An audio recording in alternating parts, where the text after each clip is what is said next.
we're going to start out with some good old JP. All Guns Blazing. This is live Judas Priest, 1991. Should all be good to go. Do it. You ready? Sleep is for the weak. Twisting the string on the remote, give no mercy. Feeling those tendons ripped on up at me. Oh, this is OG.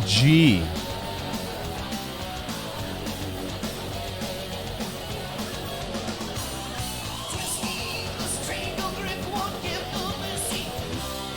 Feeling those tendons ripped on up at me. Last resurrects the ground, bit unsurvivable. Full throttle, hammers down a deadly scream.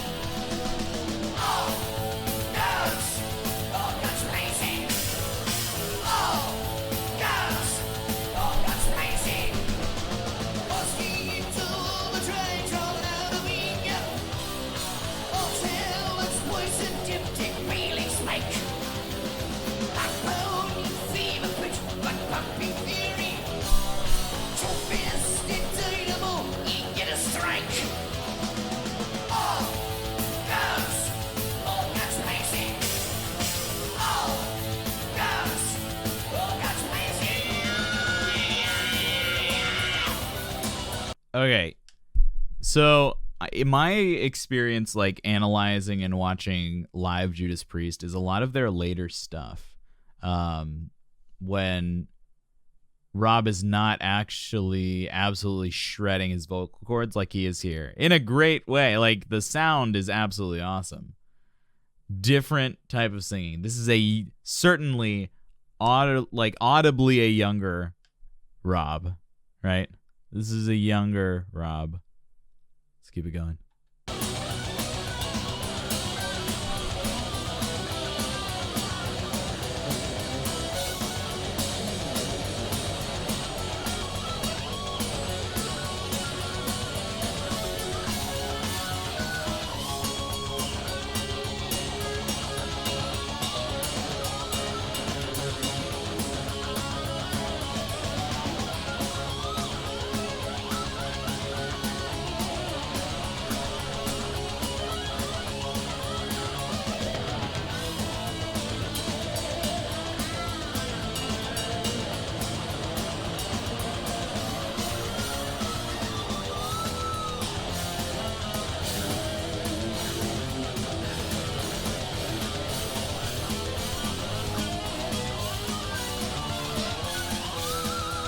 So sick.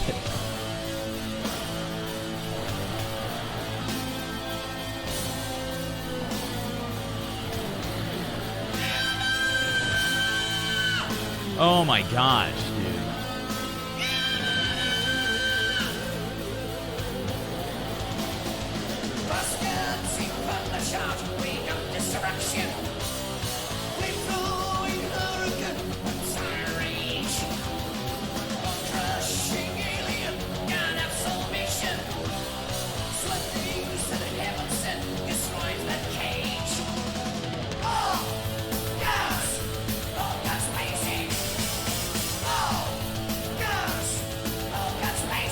How many drugs is he on during this performance? I have no idea. I don't have like a quantifiable amount I can assign to that.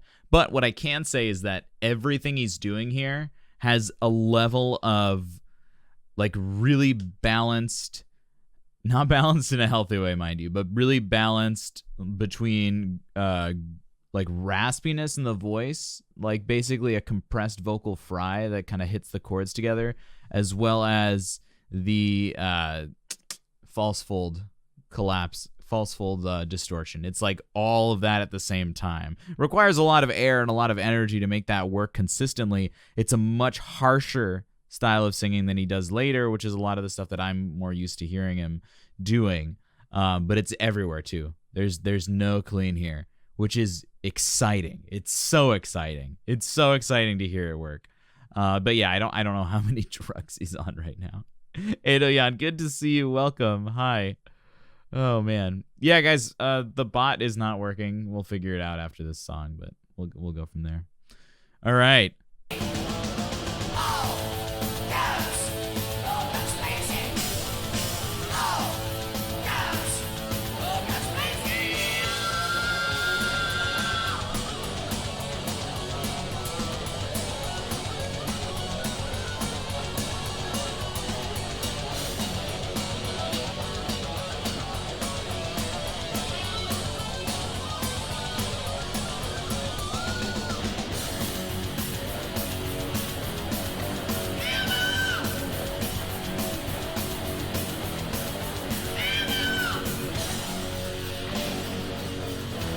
Oh, break it down. Let's go. That's nuts, dude.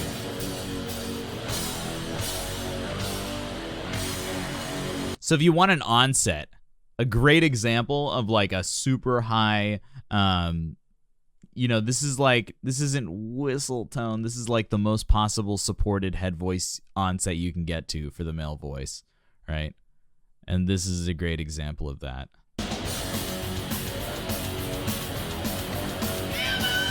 Right there. Just busting out the energy, dude. The moonwalk.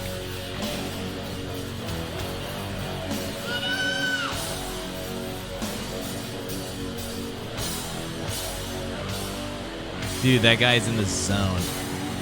All right, I want to jump back right to the beginning, and then we can finish it off. But also, Nati, hello, good to see you. Yop, hello, good to see you. Minnie Lou, hello, hi. Guys, it's good to see everybody. All right, let's jump back to the beginning. Talk about some of the way he opens this, because there's a lot of musical interludes, but there's some really strong vocal choices to talk about here. I want to talk about his posture he's taking.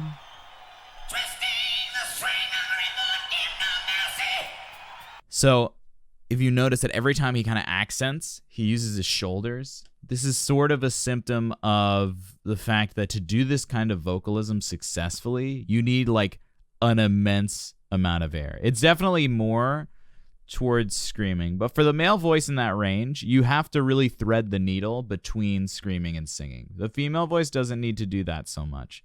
And I always advise against using the shoulders as a mode of breathing because you have very little control over the air. And if you're at a stage where you're still thinking about registration, you're still thinking about placing the voice, you're still figuring out how all that needs to work in your voice, unless you're really just trying to, do thrash metal this way, then you can just do whatever and figure out what works. You might hurt yourself, who knows.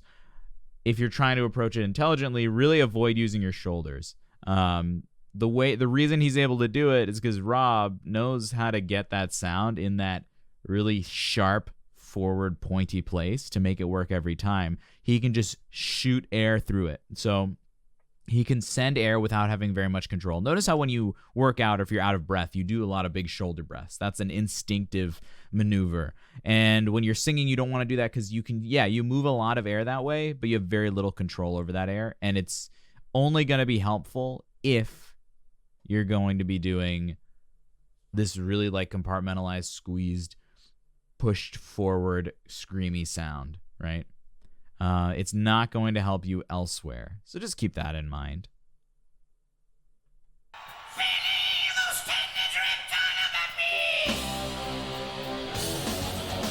I mean, this early stuff is...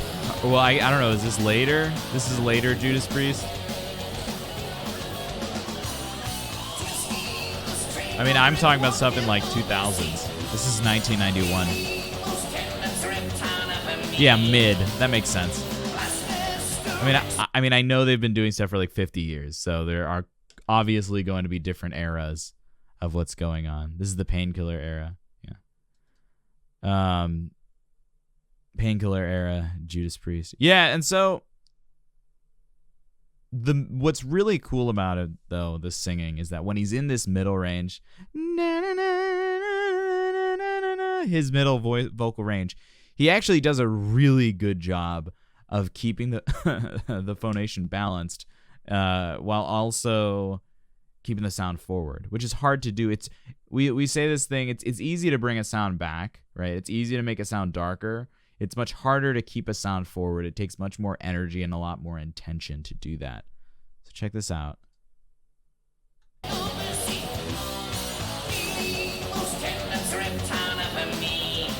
He does a really good job of utilizing his body, right, to compress the air, to make sure he's in a fully athletic position that won't lose energy over time, right? So when you're hunched over like that, and I said this a little while ago, it's not a preferable position for necessarily for singing always.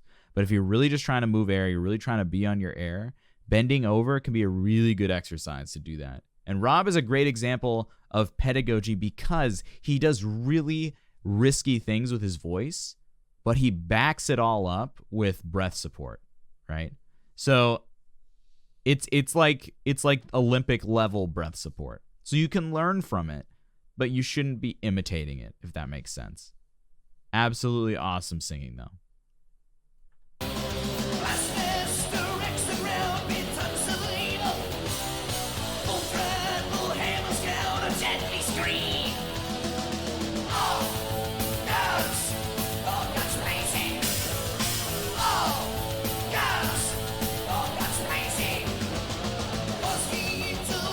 Well, that's the stuff I wanted to talk about it because at this beginning with his singing. Honest question: what is the appeal here? The song is very repetitive and kind of bland. Is it the high screams? I think the repetitiveness is part of the appeal. I think it's also the constant energy. Yeah, great to headbang to and great to vent to. Like if you were to go to the gym and if you just wanted something in your head, I mean, the gym or in your house or whatever, you wanted that adrenaline, that energy, you're driving or whatever. This is a great way to keep that energy going. This repetition. We've talked about a lot, kind of the meditative quality of stylistically metal music, in that the repetition is kind of what it puts you into a trance almost. And then that aggressive texture is kind of what keeps you energized that entire time, right? It's fascinating. And then what this has evolved into, because this is like kind of thrash, early power metal type stuff. You know, Judas Priest is their own category. But if you think about how they've influenced other groups, the compositional complexity of this genre as time has gone on, it really buys into that. And there's a lot of crossover with what I consider, with what the classical music industry, area considers minimalist music, which is that repetition over time. I think it's interesting. I don't know enough about metal subgenres to go into it, but it's interesting to understand the chronology of how the art has evolved, right? Trash metal, thrash metal. All right, let's finish it. Yeah, of course. No, it's a good question because it's important.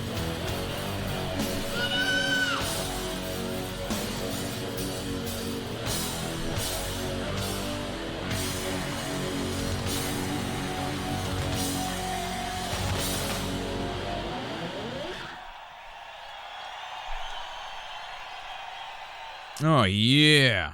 Oh, yeah. Good way to start the stream. Hey, you're still here. I hope you enjoyed that look into what we do on Twitch to celebrate great singers. You know, I owe you a huge thank you for being a part of this awesome community and letting me share my love of singing with you guys. The growth on this channel has been absolutely immense, and while I can't read every single comment requesting reactions, here's what you can do to get your favorite songs featured on the channel. You've got 3 options. One is to join the Twitch stream Monday, Wednesdays, and Fridays. When you've logged into Twitch and are watching the live stream, you can type !react, followed by the URL of your requested video.